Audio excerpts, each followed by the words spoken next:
All across America and around the world, this is Veterans Radio. This is Veterans Radio. Good day. I'm Jim Fausone. I'm the officer of the deck today here on Veterans Radio, and thanks for joining us. We've got some interesting stories for you. We always want to remind you you can find more about Veterans Radio at its Facebook site or at the web, veteransradio.org, where we're on the web 24/7. You can find a lot of our podcasts there as well. We post new ones every Tuesday, so you can get a new story, a new interview, something you didn't know before by going to veteransradio.org. And before we get started, we want to thank our sponsors. First up, we want to thank Legal Help for Veterans. Legal Help for Veterans fights for veterans' disability rights all across the nation. You can reach them at 800-693-4800 or on the web at legalhelpforveterans.com. We just want to remind you that Veterans Radio podcasts are available on all your favorite streaming platforms, including RSS.com, Apple Podcasts, Spotify, YouTube Podcasts, iHeartRadio, and Rees Across America Radio. So wherever you are, you can find us, whether it's on your mobile phone or your computer or your laptop, your tablet. But listen in to Veterans Radio Podcasts. We post something new every week, and you're going to find it informative. We want to welcome to Veterans Radio an Army veteran of 20 years, Kevin Kidder. He spent a lot of that time as an MP, but we're not actually going to talk about his military time as much as we are about that time that's just as hard as when you get out, isn't it, Kevin? Yes, sir, very much so. Well, give everybody so that they know that they're talking to a guy who walked the walk with them. Give us a little bit about your military performance and history. Yeah, thank you, Jim. My name is Kevin. I'm a retired Army Staff Sergeant. I was a paratrooper. I did my basic training at Fort Lost in the Woods, also known as Fort Leonard Wood. I was at Fort Lewis, Hawaii, Campbell. Got to be part of the Story Band of Brothers unit. And then Germany, and I retired out of Bragg. I deployed to Kosovo, the Pentagon after 9/11, twice to Iraq, once to Afghanistan, and then once to Europe in 2019. As I said, we could talk the whole time about your military career, but after you got out, that's the period we're going to talk about. And remind me, what year did you get out? I retired in 2021. So it's been 5 years now. So there's some lessons you've learned about yourself and about transition, and that has found its way into a book called The Invisible Veteran. And that's what we're going to talk about.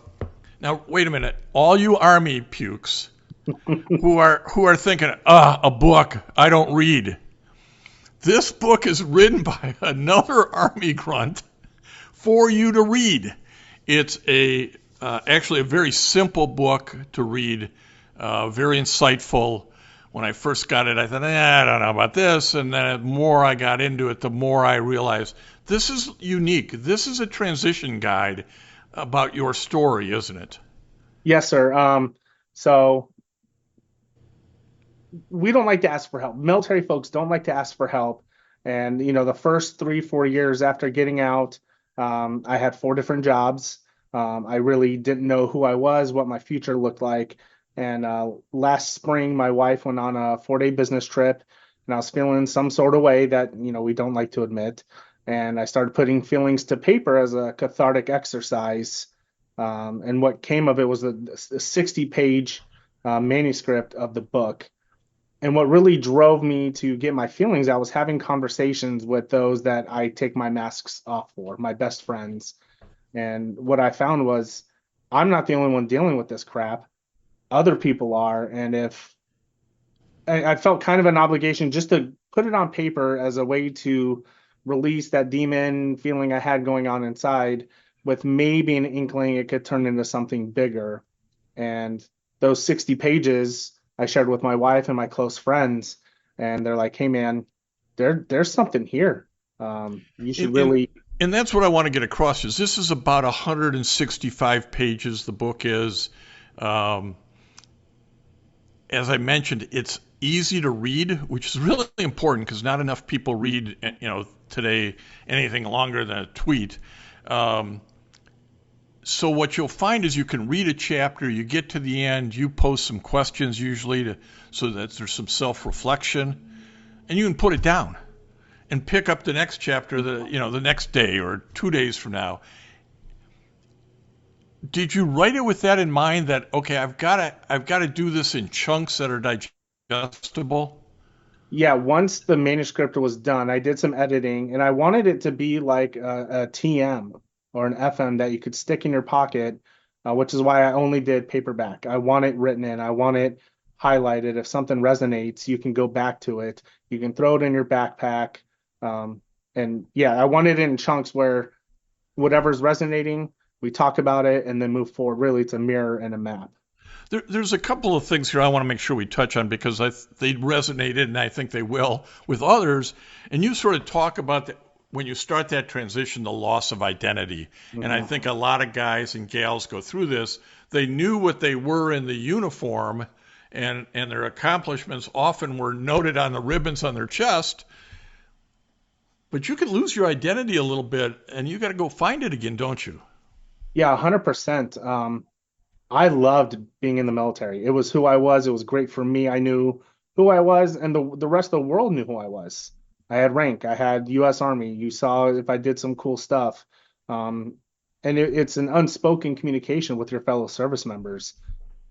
When I got out, I was I didn't know it at the time, but I was so nervous that if people didn't know I'd been in the military, my entire identity was going to be gone. And I've slowly learned who Kevin is afterwards. But I talk about in the book, when you walked into my house, the wall to the left and the wall adjacent to that was all my stuff, my coins, my plaques, my awards, everything was up because if I didn't see it, then it didn't happen. And if it didn't happen, who was I? Well, and part of it is you're really proud of that service, and you want to convey that, but not in a way that's you talking about it, but that people may be asking about it. And that's one of the things you found, so you write on that, and I want people to go think about that issue of that identity issue. Mm-hmm. But then you go through what a lot of guys have to go through, and that is like, okay, I got to get a job. I got to put a resume together. How do I go from that guy who's got everything on the wall and all you have to do is look at it and you know it, to not sounding like you're a braggart, but getting it across to the business community and the resume you write on that. That was tough, wasn't it?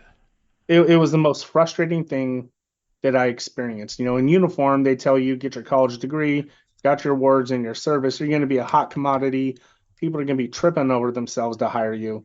I lived outside of Detroit. It's only 600,000 people now. It's not even a million folks. I couldn't get a job in Detroit. I wasn't asking for six figures in a corner window. I wanted a $50,000-$60,000 job so I could provide for my children, pay for my mortgage.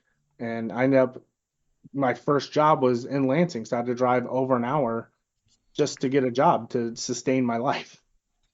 And after a while of getting rejected on job applications, or worse, and this is kind of a term younger vets will understand, being ghosted, sending the stuff out, and boom, nobody hears from you. You hear from them. You start to have this imposter syndrome. Maybe maybe I am nothing.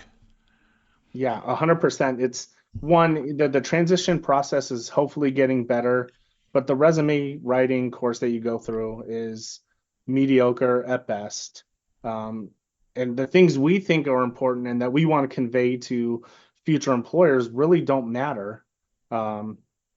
So finding someone who understands how to write a resume for the real world is vitally important. My best friend helped me out. He retired out of Fort Knox. USA Cares is a phenomenal organization. And Paula from there took a special interest in me and helped me revamp my resume that ultimately helped me get hired. But yeah, it's one, why do we have an option to upload your resume at the beginning and then you have to regurgitate the whole thing several screens in a row? And nothing takes 24 hours. It's the 21st century. if you don't want me, just send me an email. Hey, we don't want you. Cool. I'll move on. I don't want to wait and hold my breath. And I hear back from you 4 weeks later. I'm like, what job was this? Like, I don't even know who you are. Yeah, and again, the book is chock full of these real life experiences that I think almost every vet goes through, and that's why I recommend The Invisible Veteran by Kevin Kidder, because you're going to read this and recognize yourself in various segments, and you've got some lessons that you've learned that you're passing along that might be helpful tools. And I want to talk about another area that you went through that a lot of guys end up going through is you get out and all of a sudden you find yourself divorced.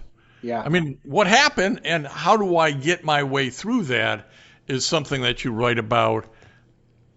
And you probably know a lot of fellow vets who've gone through the same thing. Yeah. When it happened, I thought it was the worst thing in the world going through divorce and retiring. I think God was like, okay, you're going to go through a bumpy season, but if you have to go through this identity transition 2 times in a row, you're probably not going to make it out. I lost my identity as a soldier, and then I lost my identity as a husband. Um, I've been blessed with an incredible network, my friends, my family, people who were there for me, let me experience it, but they also gave me warnings. Friends who had been divorced, I came in, this is probably going to happen, or pay attention to this. We're sorry you're going through it. We can't change that, but we can help you go through it. And that's kind of what the book is, right? It's that old foxhole analogy where the young private's in the foxhole, the officer walks by, you're doing that wrong, you need to do it the way your sergeant told you. Well, then a sergeant comes by and yells at him, you're doing it wrong, that's not how I taught you. And a guy the same rank is like, oh, he jumps in the hole and his buddy's like, what are you doing? You're not going to get out. He's like, no, I did get out. Let me show you how to do it. And Yeah. that's kind of what this is like, I've been through this. Hopefully it's a cautionary tale and maybe a way to help you. And life goes on. You talk about dating, which is crazy, right? But fortunately, you find a great woman. You have a great wife now. Yes. Family's back in a great situation. But you used a term that I want you to talk a little bit about. You said pausing with a purpose. Can you explain that to guys? Because hard charging Army, Marines, Navy guys, Air Force guys, not really good at pausing. Yeah. So that phrase came from my wife's friend, Kate, who was a nurse in the Navy. She was on my podcast and she had to learn how to balance being a mom, being in the military, and being a spouse. And I equate it to taking a knee and pulling security. If you're gonna pause, you have to do it with a pause with a purpose. Don't just stop for no reason. You can do anything and everything you want, but there's always going to be some give and take. There's going to be some sacrifice. So pausing with a purpose gives you the ability to catch your breath, assess yourself, assess your surroundings. What do I need to do next? It's no different than being on a dismounted patrol and halting to check your map, check your compass, make sure your azimuth is correct and you're moving in the right direction. And you mentioned, we both have mentioned you've got this great wife now, and part of that is when you get out and you're in transition, you got to find a new team. Mm-hmm. You're leaving your old team. You don't know who's going to be on the new team, but you kind of have to have a new team and new teammates, don't you? Yeah, 100%. And I like the team phrase because we know it as a military. It's the smallest element there is. It's typically two, three, or four service members. But in the sports world, you have teammates, right? Life is not a solo sport. It is a team sport, and you have to have good teammates. Um, Hopefully, you outgrow some friendships because not everyone that is in your life is there for a good reason.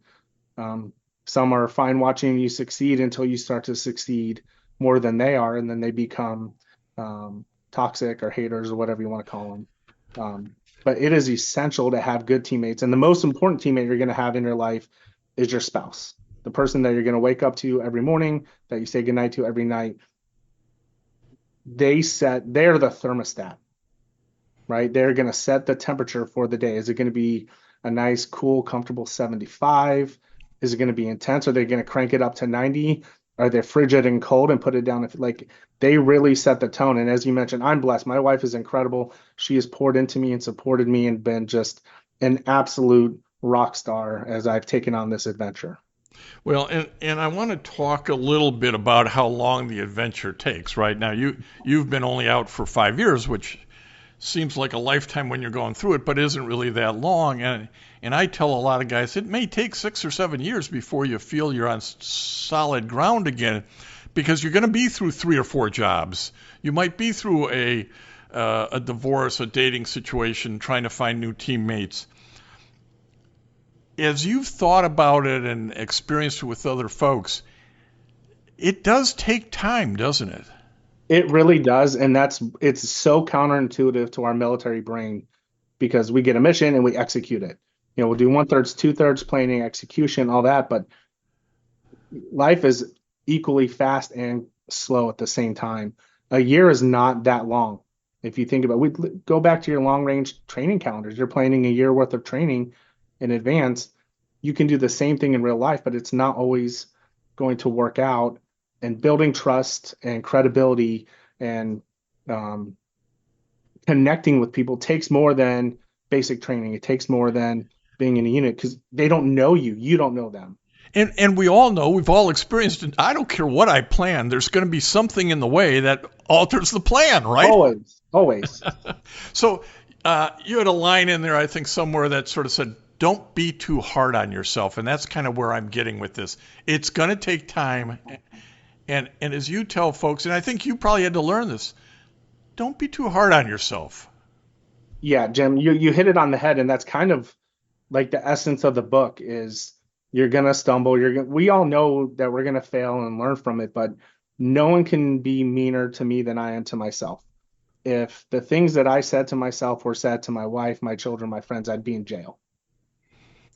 Right. Because I'm ruthless. I mean, give yourself some grace. You've never done this before. You've never been this many days, this many years old, regardless of how many similar situations you've been. You've never been in it right now. So give yourself some grace and learn that it's okay. And you have this in one of the things I wrote about, and this is where this ties together, it seems to me. It's going to take time. Give yourself some grace. But then I want you to expand on your statement that the world is better with you in it.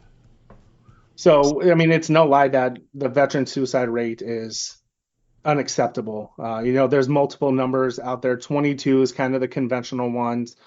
Some organizations are saying it's down to 18. Other organizations are saying it's up to the 40s because overdose with whether intentional or unintentional through medication isn't being counted. At the end of the day, the world is better with you in it. I'm a believer. My faith is important to me, and I believe the higher power created me, and they didn't do it on accident.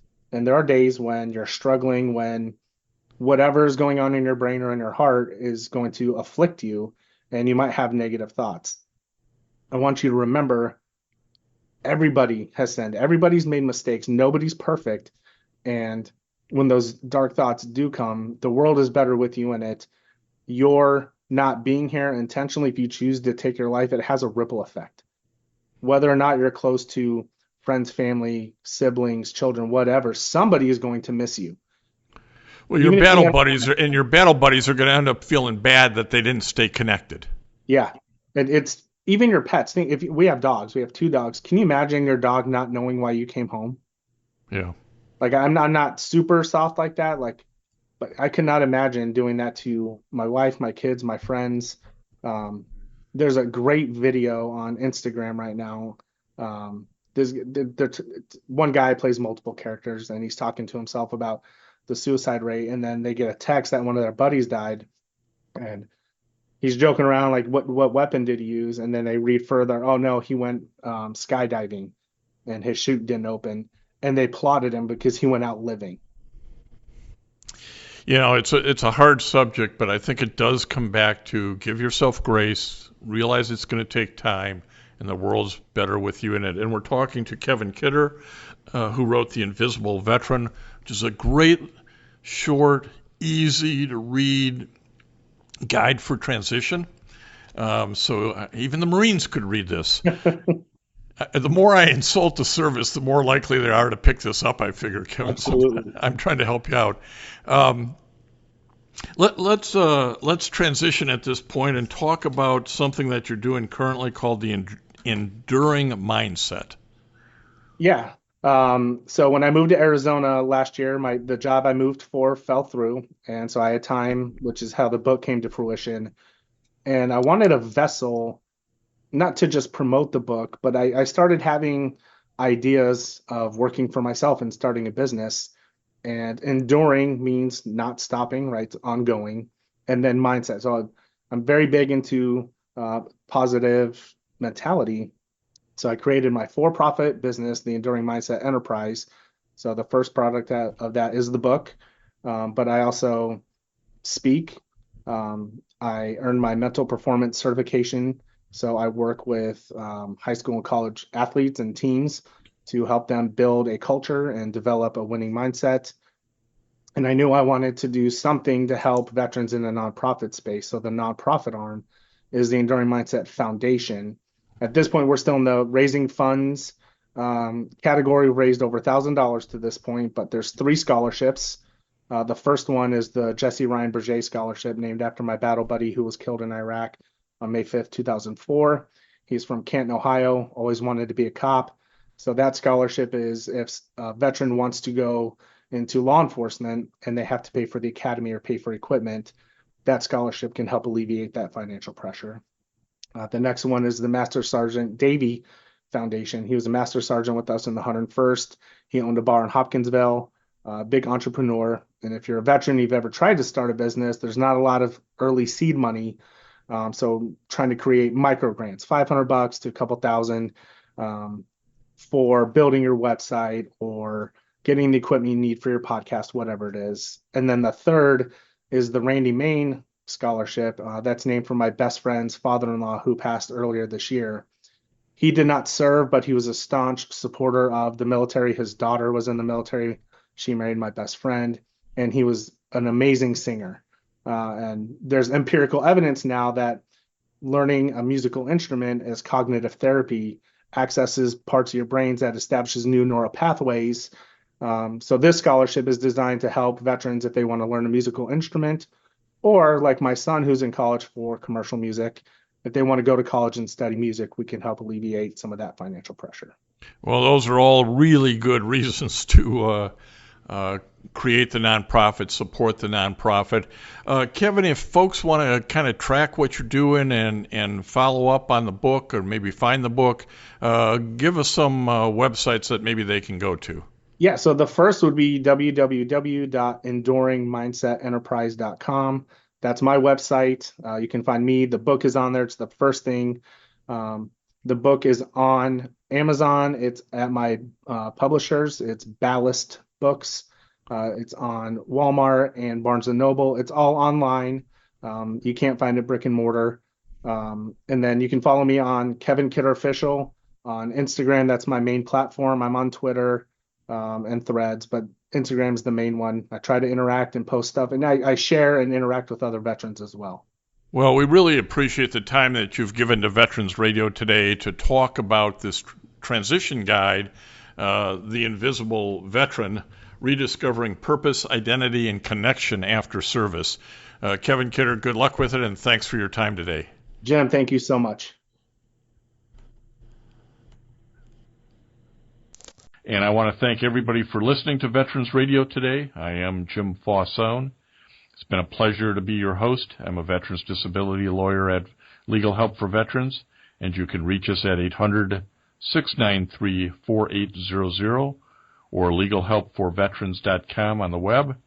You can follow Veterans Radio on Facebook and listen to its podcasts and internet radio shows by visiting us at veteransradio.org. That's veteransradio.org.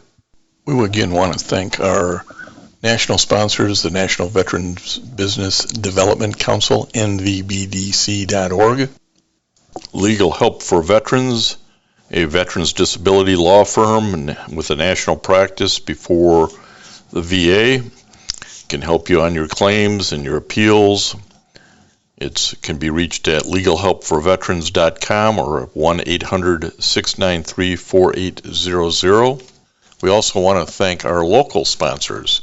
This would include the Charles S. Kettle's chapter of the Vietnam Veterans of America. That's chapter 310. VFW Graf O'Hara Post 423, the American Legion Irwin Preskin Post 46 in Ann Arbor as well, the VA Ann Arbor Healthcare System, and certainly the National Vietnam Veterans of America Association. You can be a sponsor by going to veteransradio.org, clicking on the About Us and our sponsors, and help us out. Keep this program alive for the 21 and 22 years. Keep us going for another 20. Thank you.